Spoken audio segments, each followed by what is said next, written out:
আপনাদেরকে বলতে চাই, আমরা এক এক করে তাদেরকে খুঁজে বের করবো ইনশাআল্লাহ।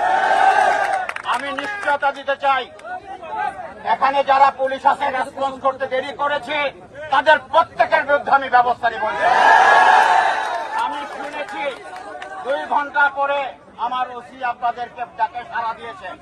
আমি আপনাদেরকে এই মুহূর্তে আমি এখানে দাঁড়িয়ে বলতে চাই, আমি তাকে সাসপেন্ড করব।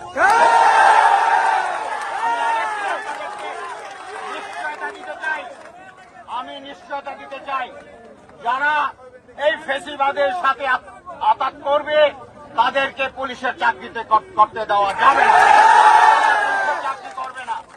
এতদিনের যে পুলিশ, যে ফেসিবাদ পুলিশ তৈরি হয়েছে, সেই ফেসিবাদ থেকে পুলিশ বেরিয়ে আসতে হবে, জনগণের পুলিশ হতে হবে। আপনারা কষ্ট করে এসেছেন, আপনারা এই জনগণের নিরাপত্তার জন্য এসেছেন।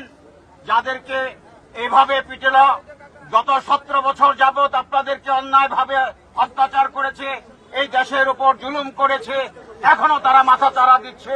তাদের এই মাথা চারা কোনোভাবেই বরদাস্ত করা হবে না, তাদেরকে কোনোভাবে বরদাস্ত। ইতিমধ্যেই আমরা 16 জনকে গ্রেপ্তার করেছি। আজকে রাত্র চিরুনি অভিযান হবে এবং চিরুনি অভিযানের মাধ্যমে প্রত্যেকটি কালপিটকে আমরা খুঁজে বের করব এবং আইনের আওতায় নিয়ে আসবো ইনশাল্লাহ।